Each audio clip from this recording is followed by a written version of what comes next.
Welcome to another edition of Expanding Mind. I'm your host, Erik Davis, and herein we will continue our explorations of the cultures of consciousness. I'm very pleased about our guest today. Played a not insignificant role in my early writing life. Mark Dery, author of the new book, I Must Not Think Bad Thoughts. And back in the early 90s, we were fellow traveling scribblers, fascinated by the technology weirdness and pop cultural bizarreness of the era. And Mark invited me to contribute to his first book, a volume or originally a journal, called Flame Wars, which dealt with the kind of weirder fringes of the emerging technoculture at the time.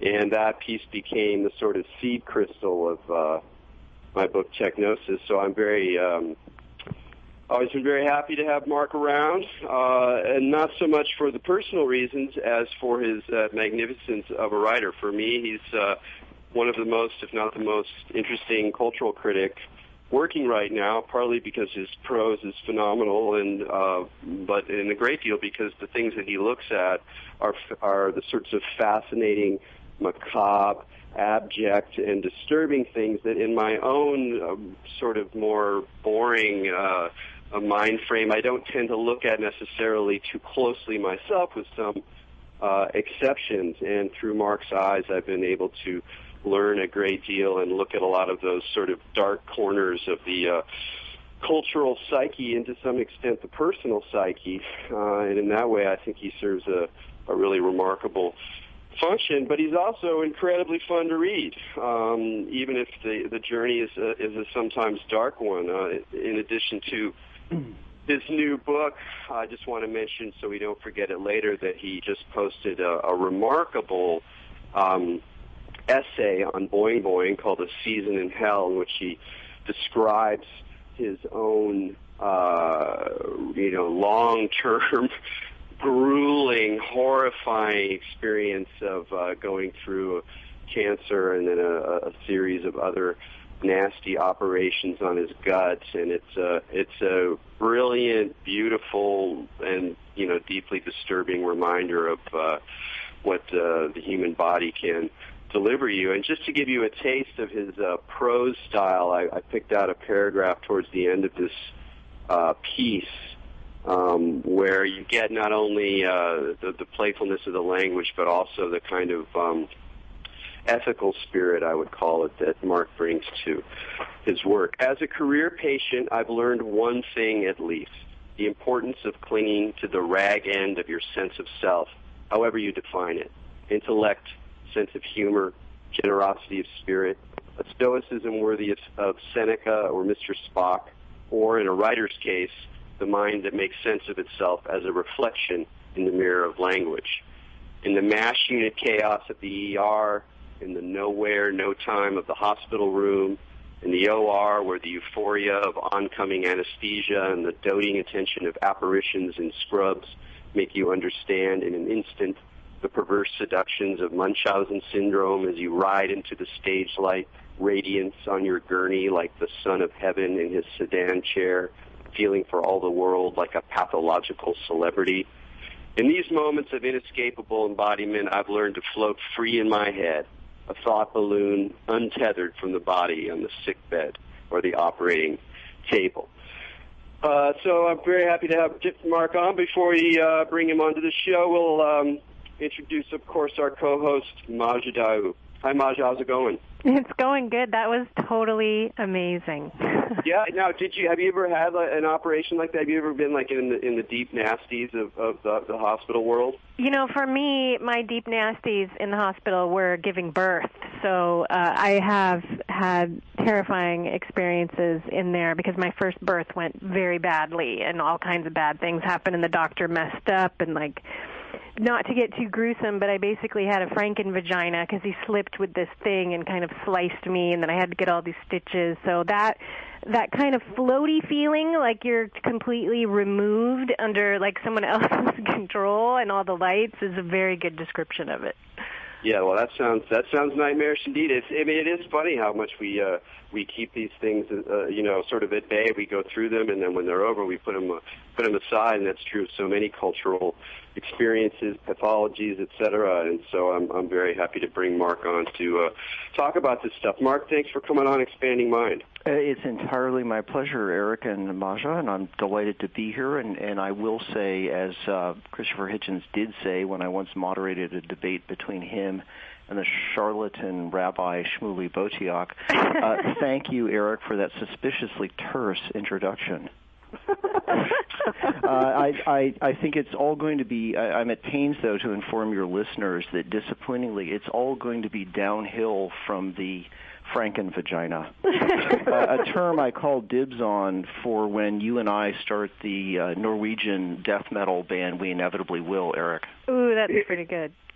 That sounds awesome. So Mark, in the new book, you cover so many marvelous, bizarre terrains, zombies, attacking animals, Capuchin monks, the Pope Mobile, on and on. It's just really remarkable. From whence cometh your obsession and fascination with the sort of hinterlands, the pathological hinterlands? It's a marvelous question, and in some ways an unanswerable one, and I suppose this reveals that my deficit as a cultural critic, although I'm at pains to point out that it's the deficit of all cultural critics, which is that we are the last of the red-hot generalists in an age of nano-specialization. So, like all cultural critics, my knowledge is a mile wide and a millimeter deep.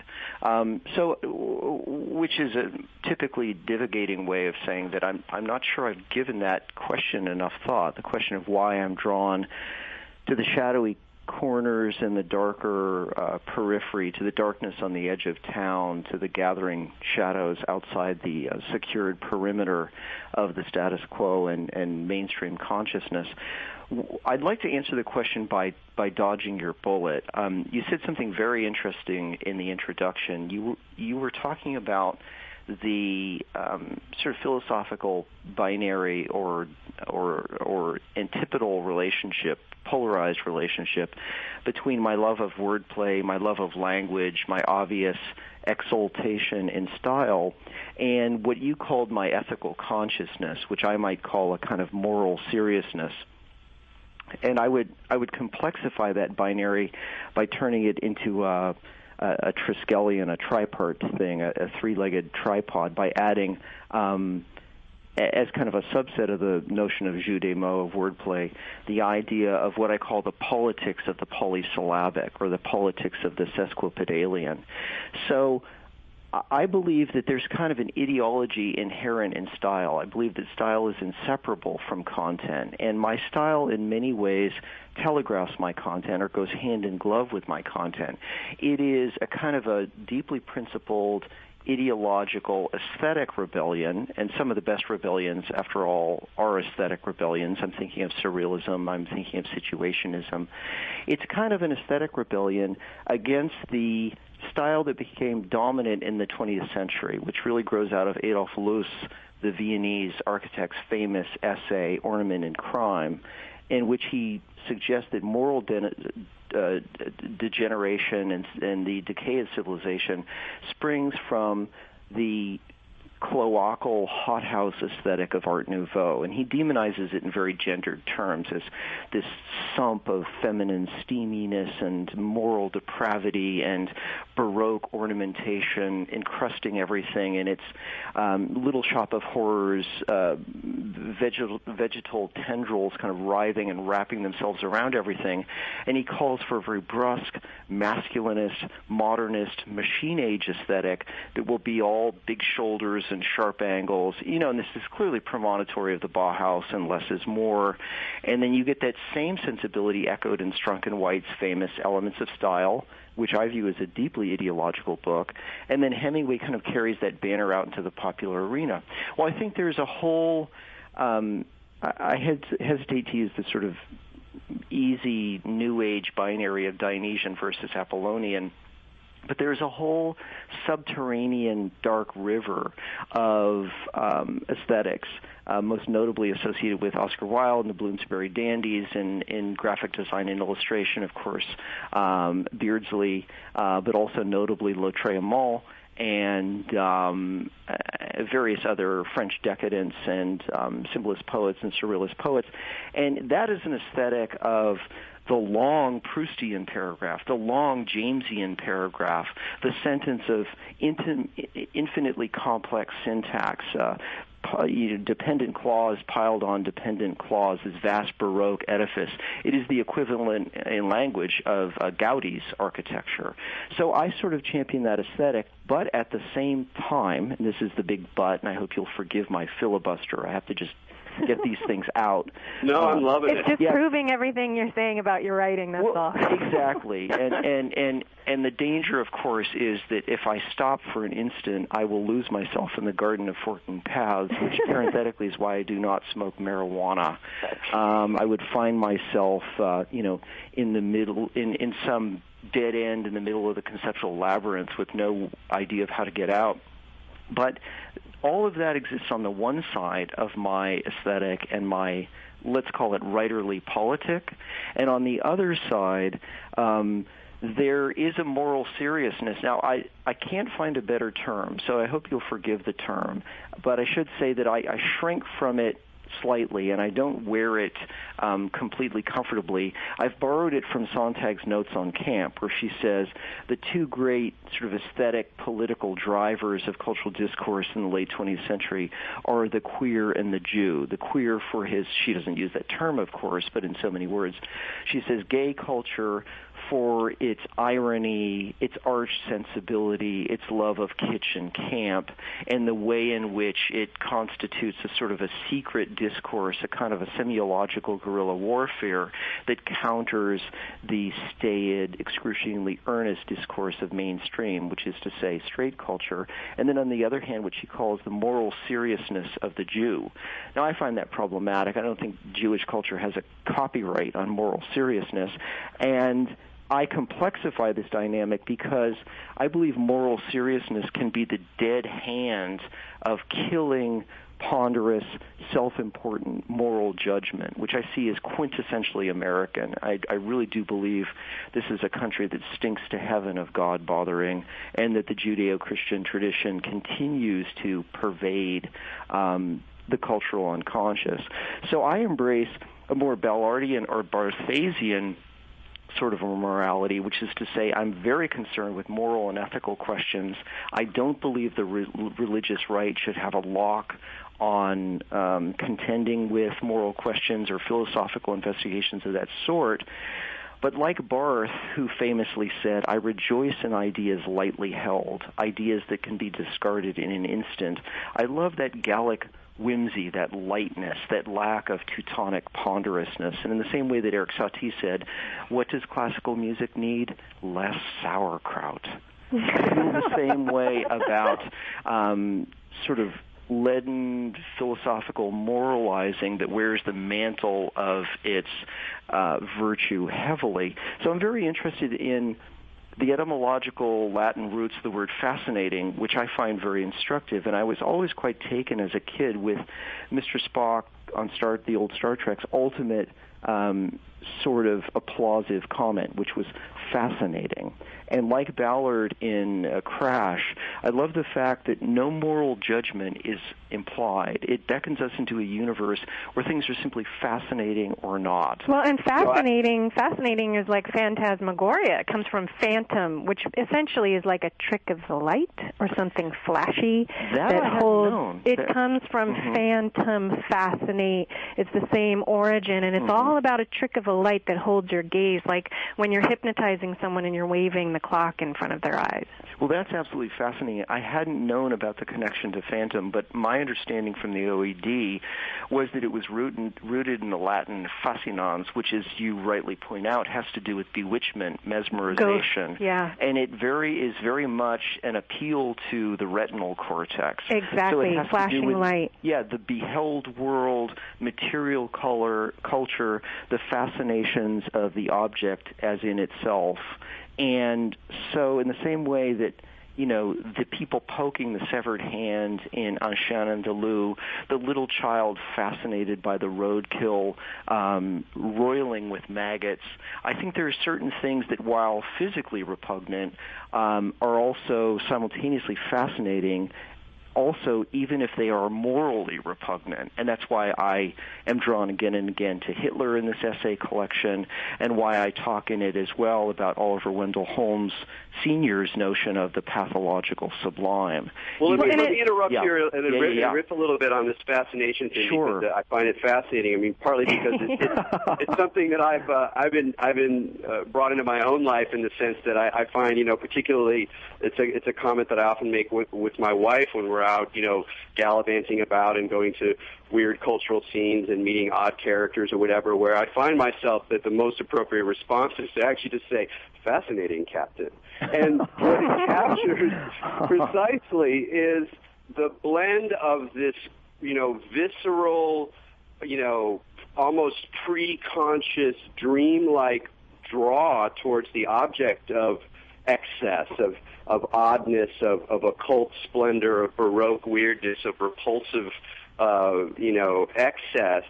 And at the same time, it's a feeling and a stance that we associate very much with a kind of, I won't say scientific, but a certain kind of objective recognition that the world on some level is the way it is, and that there is a kind of freedom and certainly a kind of truth in that's incredibly beautiful and rarely sought out. And the other way that I approach that, particularly on a more personal level, although I think it's relevant, is this whole question of things that are repugnant and how you respond to them. And one of the ways that I've done that in my life is that, I'm fascinated by smells. I have a preternaturally good sense of smell, which is basically a curse.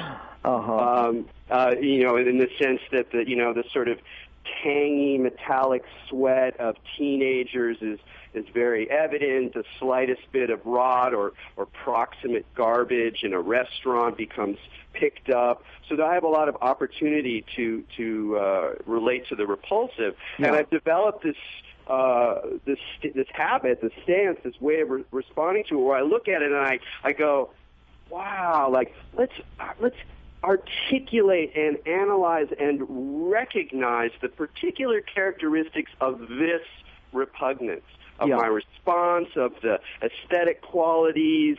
Well, that's interesting, Erik, because then fascination becomes almost like an alchemical ordeal, because there's attraction and there's repulsion. Mm-hmm. You would think when something repulsive shows up, you would get away from it and go away. But what fascination does is attract you to the repulsive. Yeah, and with Mark's work, what I really like is how you have a line in there somewhere about talking about approaching the internet with a drift net, and you go in there and you find the most insane, just freaked out, yes, repulsive aspects of human desire and fascination and fetishism, the decapitation fetish and all these bizarre, sexual obsessions.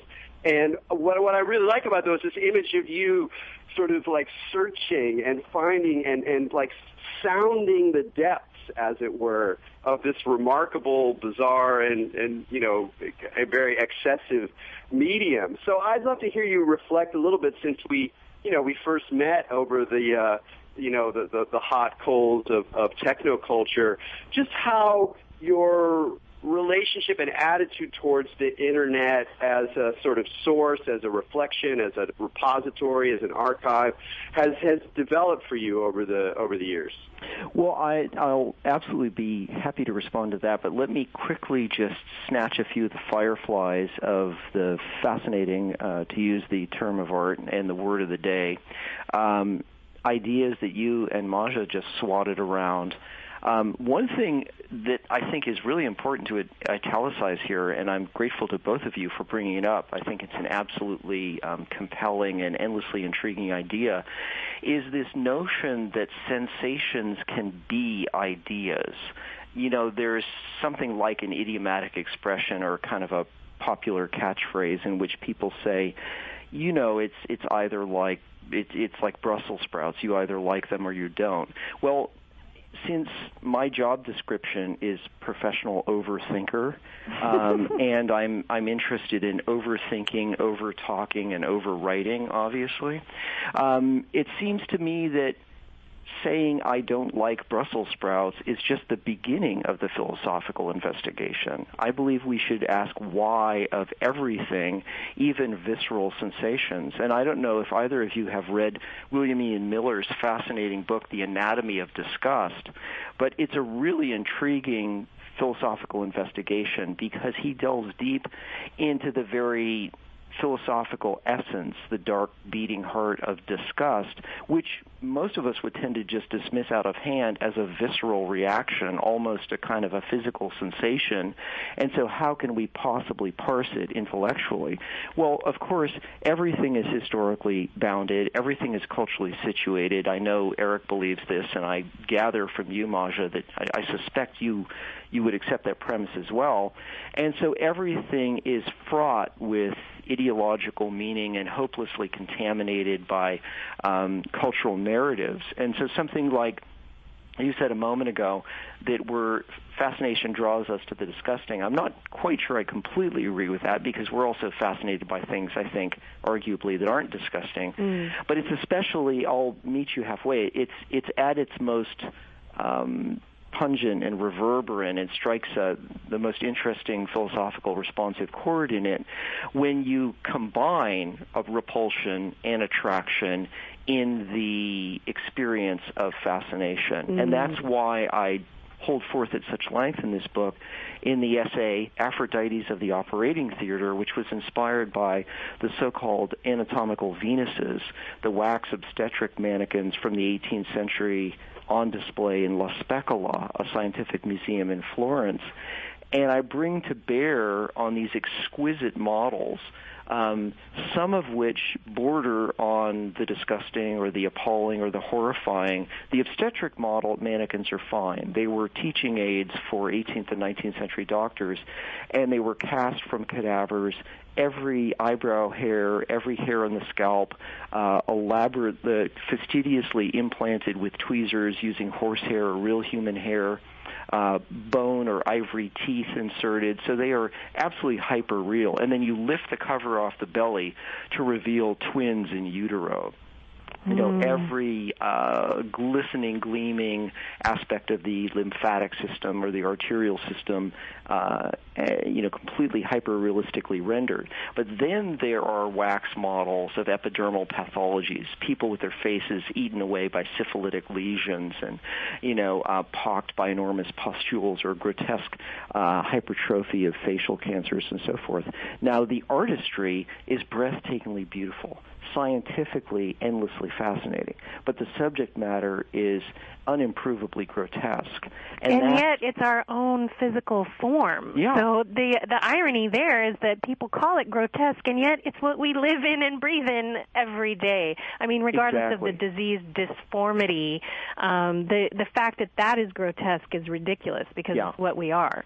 Yeah, and that's why I refract that experience through the useful prism of Oliver Wendell Holmes's senior's essay called On the Pathological Sublime, where he, in the 19th century, tells his brother surgeons in Boston, writing in a Boston medical journal, hey, you guys have got to see this fantastic exhibition of paintings by a Chinese painter named Lam Qua of their before and after paintings, lovingly rendered in 19th century painterly technique, almost as sublime as landscape paintings, of people with enormous tumors before and after their removal by a missionary surgeon in China. And he says, I call the emotion we experience looking at these things the pathological sublime, because it's like the Burkean sublime, just like the wanderer among in the fog in the Caspar David Friedrich painting.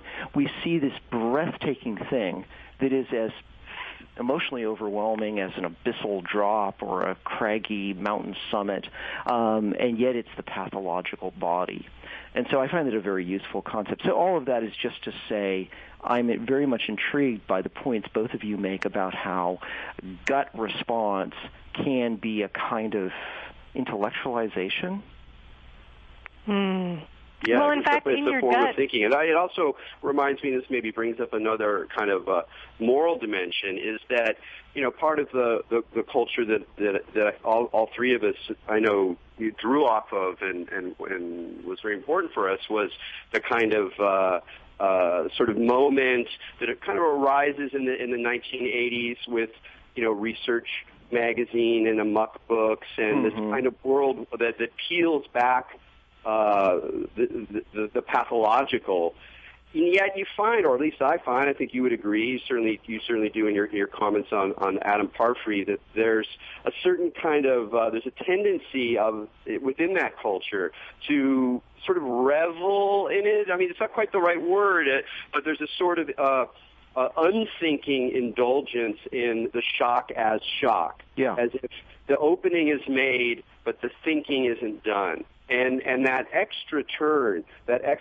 towards whether you think of it as moral seriousness or you think of it as just better analysis, as a deeper understanding, is also partly what sets your work apart from so many people who are drawn to this kind of material. Where does that come from? What is that? What's at stake with that? It comes from having been a born-again Christian, Erik, as I think you know. And it comes from long hours and hard time in the unforgiving straight-back pews of my Lutheran church as a child. I just wanted to add... A pall falls over the conversation. I wanted to add just really quickly your comment about the gut and intelligence, just because they did find that you have a second brain in your body, that there's a ganglion of nerves in your solar plexus that actually have as many neurotransmitters, sometimes more, as there are in your brain. That's why when you take antidepressants, it messes with your stomach. Yeah, well, I don't know if you've read the Boing Boing essay that Erik referred to, A Season in Hell, about my cancer year, as Harvey Pekar would call it. But subsequent to my cancer surgery, which was abdominal, I had 2 intestinal blockages 2 years apart. And the surgery for them is typically a moment's work, although it was much more complicated in the second instance for me. But the run-up to it is positively gothic, and I'll spare your listeners the agonizing details from the front lines. But in that, I talk at some great length about what you just referred to, which is the enteric mind or the gut brain. Yeah. We should say that regardless of how many sort of neurons it has, it's not capable of reading the user's manual to a Mac Air or piloting an F-15. We shouldn't imply a kind of an amusing equivalency between the gut brain and, the homunculus up in the seat of reason moving the levers of power. But it is far brighter than we ever imagined. And disconcertingly, it's far more willful than we ever knew. And I quote this hilarious book that has a title that's straight out of the Firesign Theater. It's something like "Your Brain is Not the Boss." Oh, that's good. And I mean, that's actually not the title, but it's something like, would that it were.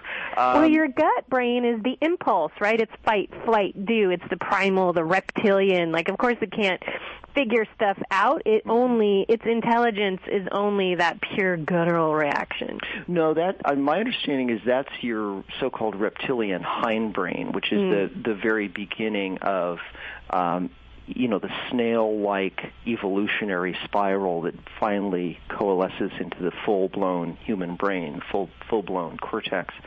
But the gut brain, the enteric brain, which is all the neurons located in your digestive tract, has a lot of processing horsepower because it's come to find out it's got an extraordinarily complex job to do with the whole digestion excretion process. And given St. Paul's unhappy legacy in American culture, as you were pointing out, this overly fastidious, hysterical recoil from the world, the flesh, and the devil, and that includes excretion, it's a delicious irony that, come to find out, our bowel is far brighter and more rebellious than we ever knew. I mean, in Miltonian terms, it's, the Satan coiled at the seat of all things. Well, this is wonderful stuff, and I want to point people against you to Mark's essay, A Season of Hell, on Boing Boing. But we got to take a break right now. Great. You're listening to Expanding Mind with Erik Davis and Maja Daou. We're talking to Mark Dery, author of the new I Must Not Think Bad Thoughts, and we'll be right back.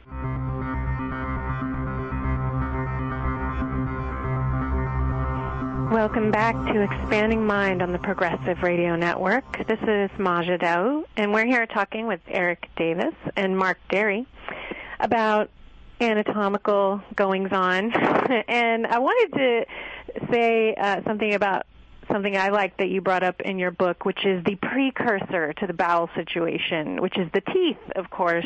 The teeth process everything that then goes into the bowels and causes all the mayhem that happens. And I really liked your little chapter on talking about teeth and their symbolism and going to the dentist, because the teeth are pretty big metaphors to me for lots of things. They kind of represent your entire body system and a lot of different alternative medicine things. But I like, too, that you brought up the toothed vagina, of course. I know, being a Franken-vagina gal myself. But a lot of people don't know about that. And, in fact, when I was doing research on Medusa, I came across some of Freud's business on this toothed vagina thing, and there is that horror movie about the toothed vagina, which is pretty hilarious. But that it was so ironic just that Freud had this kind of thing with teeth, and then he, of course, gets cancer of the jaw, and how and it reminded me of, I'm sure you know George Bataille, who got famous for the story of the eye, but he did a little essay on teeth and their symbolism, how we kind of show each other our teeth, and it's as a smile, but it's also kind of a threat, because that's what we use to eat things. And just, anyway, maybe you could talk a little bit about what you mentioned in your book, going through the surgery and how it kind of connected you to that. Well, I'd be delighted to. Teeth are an evergreen subject for me, or in my case, ever yellow. I haven't undergone the obligatory tooth whitening that every American is contractually obligated to undergo here in the land of radiantly synthetic dentistry. But you're referring to the essay Open Wide, whose subtitle is Dental Horror, in my new essay collection, I Must Not Think Bad Thoughts. And a few things occur to me, and I do want to answer the question Erik asked a moment ago about the Internet and net criticism. So I'll try to be as pithy as possible, which will probably strain me greatly. But my approach to cultural criticism is it's almost like prestidigitation or parlor magic, or a kind of a parlor amusement for, mensons. I like to squeeze every droplet of polysemic meaning I can out of something. And so it's sort of a dance with the floating signifier. In most of these essays, I'm saying, you can read this cultural text this way. It might mean this, it could mean that, or rather, it does mean this, but it also means that. And so with teeth, I use personal experience, which is something I'm trying to do more and more in my approach to the essay, is to use the personal essay in more of a Montaigne sense as a philosophical investigation refracted through personal experience, with the emphasis on subjectivity and viscerality, the fact that I am the body in the crosshairs of the analysis, rather than the kind of sacrament sentimentality that seems to infect the American definition of the personal essay. You know, for most Americans, the personal essay is a mediocre middle-brow figures like Anna Quindlen, you know, pontificating on making her children's school lunches, or, you know, tub-thumping George Will essays at the back of Time magazine, inevitably titled My Turn. So the Montaigne philosophy, the more Gallic approach of being personal but not being confessional or mawkishly sentimental in the American way, is what really interests me. So in this essay, I try to do that. I try to write a personal essay that is nonetheless a philosophical investigation, that is nonetheless cultural criticism, bringing to bear the full armamentarium of techniques and methodologies from cultural studies, to look at the dentist as a Gothic apparition in the popular imagination. And you mentioned teeth, and one of the Bataillean moments, invoking Georges Bataille in this essay, is the idea of teeth as sort of inherently uncanny, which is self-evidently preposterous. I mean, they're part of us, but they are also other in that sense that is always there, which is that we both have bodies and are bodies. We're both somewhat alienated from our bodies as clouds of thought, and yet we are hopelessly implicated in the flesh that we are part of and synonymous with. And so you can read the teeth as a fun act of philosophical surrealism, as these eruptions of the other, as the skeleton struggling to fight its way out of the flesh and assert itself, and just the sheer perversity of that exegetic strategy, of that analytic act, really appeals to me. I mean, some of these analytical points are absolutely tongue-in-cheek. The question isn't, do you really believe this? It's, what if one were to actually believe this? And so I'm simply tendering it. I'm simply submitting it to my reading public for its delectation. I'm not saying this is the case, because to me that question of is this or is this not true, again, Barth is helpful. Barth says, you know, the question of is it fascinating is much more interesting than is it true. And I think that approach to what you might call overreading, I think, is really, really key. It's something I'm very inspired by, and I definitely did. I've done a lot in my writing. I think my Led Zeppelin book is probably the example of that, in the sense that, and it kind of freaks people out, because I would just be like, let's see how far we can read the fourth Led Zeppelin record as a sign of some occult conspiracy. Yeah. And it really puzzled people, because, you know, there's this sort of inherent kind of lowbrow, no, I don't know about it's lowbrow, but just a sort of programmed response that the position of a critic is going to be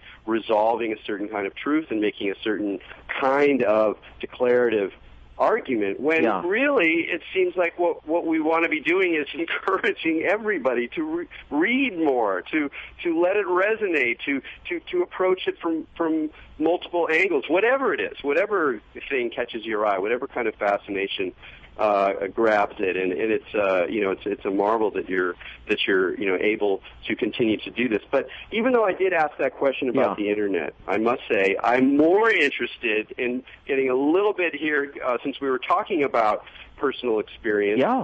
In addition to the use you've made of your own body and your own experiences in some of these essays, and I strongly encourage you to continue down the Montaigne path. You've also, I think some of the most effective essays in the book, or for me the most resonant, also have to do with your own upbringing, your own childhood, your own life as a child, the world you were in, which is a world very similar to my own, Southern California, in the sort of drag end of the hippie era, the zone that you call stoner noir, and you have great essays in there. In Facebook of the Dead is just absolutely fabulous. So good.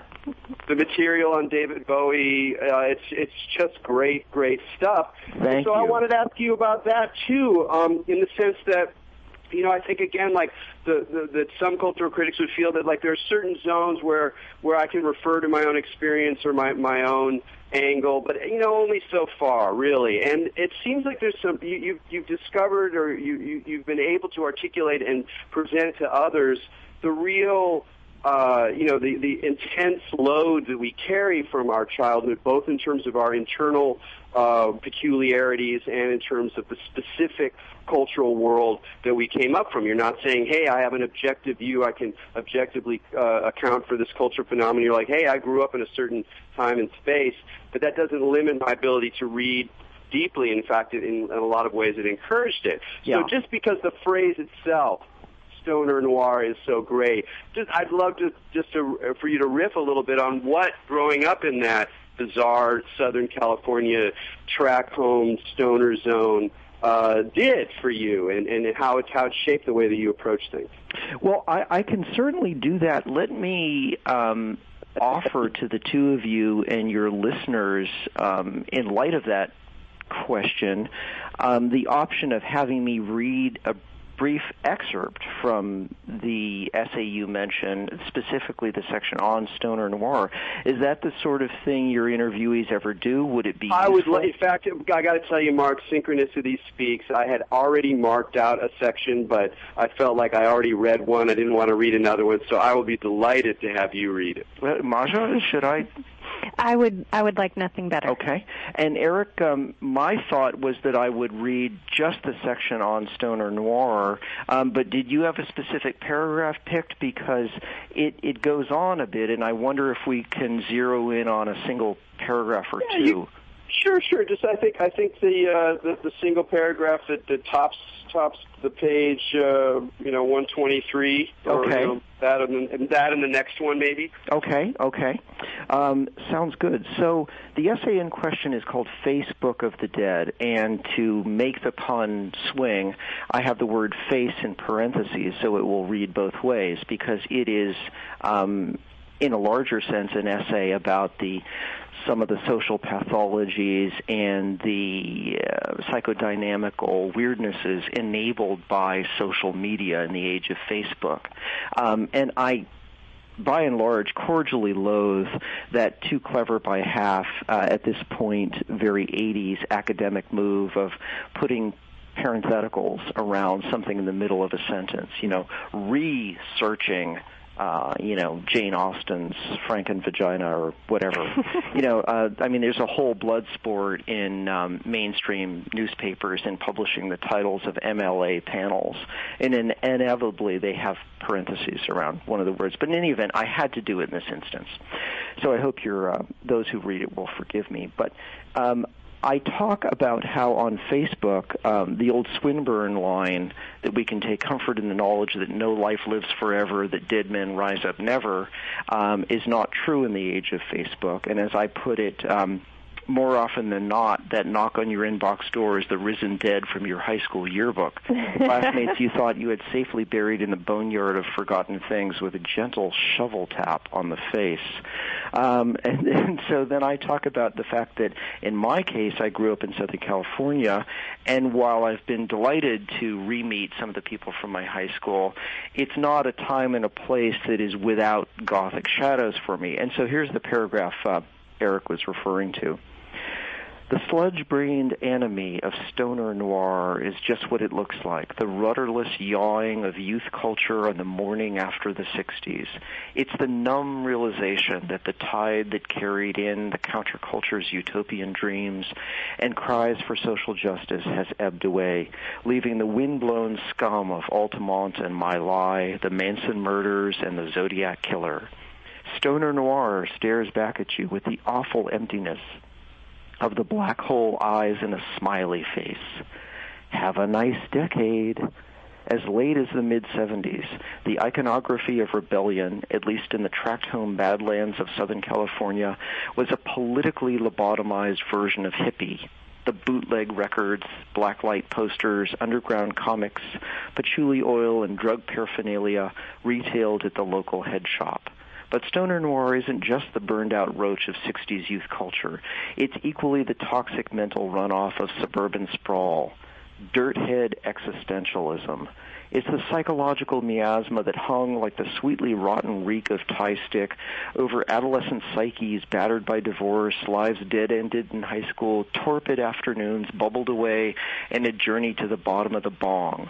Stoner noir is the default mindset of teenage wasteland, life seen through a glass pipe darkly. Wow, I just love that, Mark. Probably just because it brings, evokes so many, memories for me. I think that I have the slight advantage over you in that though I came later into the game, and so there was a sort of Reaganite counter bash emerging already in my fellow high school students. I just lived in a more pleasant and beautiful place. it was just easy. I was on the coast, so we could go to the beach, and there were lots of canyons, and so it was. But in other ways, you did a remarkable job of capturing that place. But even more specifically, that time, a certain kind of residue of the counterculture, which you're both affected by, and then there's this evident, dark side right there in your face, or reflecting through the blacklight, painting or whatever. But how is that kind of, as you older New Yorker, working on contemporary materials, how does that legacy stay with you? What does it tell you about? It's a great question, and I'm so glad you asked, because it really does. Your question strikes a real responsive chord in me. Let me first say that passage in that essay in general stirred up quite a bit of sediment on the web, but that passage resonated so powerfully, or touched off sympathetic vibrations in so many, interestingly, I would say men, a very few women, but gentlemen, shall we say, of a certain age, old enough to remember the early to mid-'70s. You are some years my junior, I think. I'm 52. But in any event, that formulation, stoner noir, encapsulated for many people who read the essay something they'd never quite put their finger on. Sontag in Notes on Camp says there are many things that are not known and many things that are known but not named, and then she names one of those things as camp. Well, I think stoner noir was a very useful handle for people to pick up the, penis-shaped beer bong of, mid-'70s ennui and teenage wasteland. So if one's role as a cultural critic is only to coin a phrase, a neologism, is to give something a name, both of you are students of, magic and spirituality. I mean, the naming of things is a fantastically powerful act, and I would be happy to, have the few useful tropes I've bequeathed to popular culture inscribed in my headstone. I don't think that's a small act. It's the act of a magician.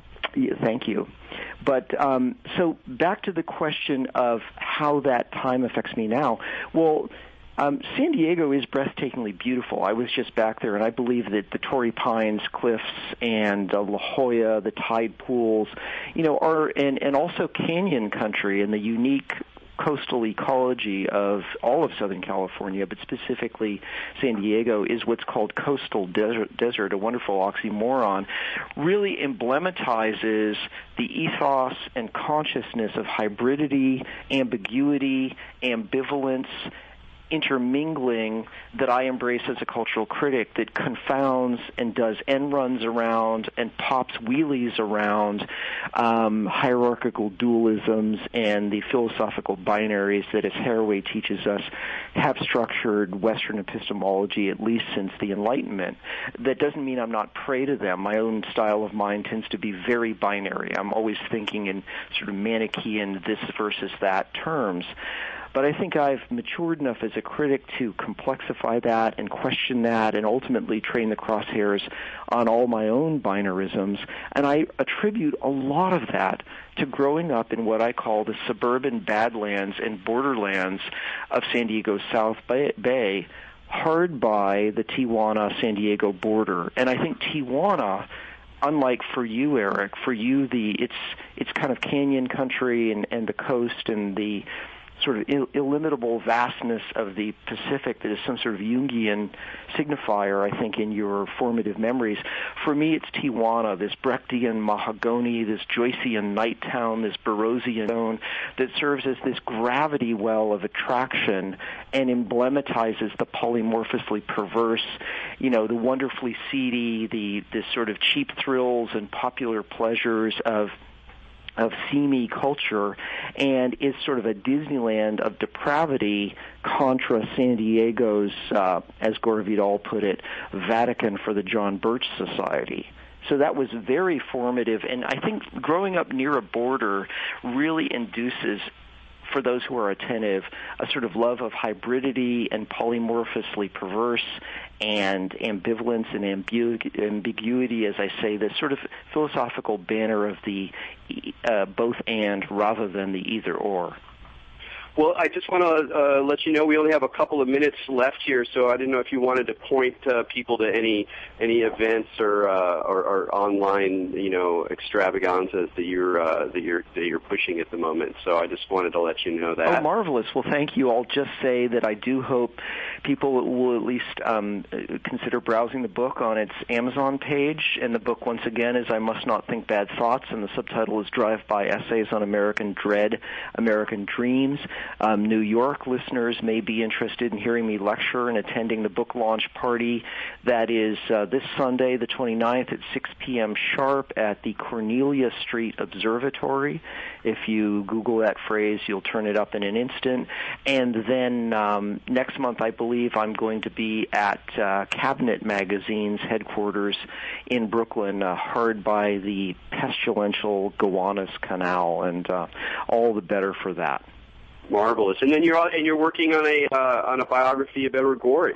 I am, for Little Brown, and as I told an audience in San Diego where I was lecturing recently, I did 2 lectures there, and then I appeared at the LA Festival of Books.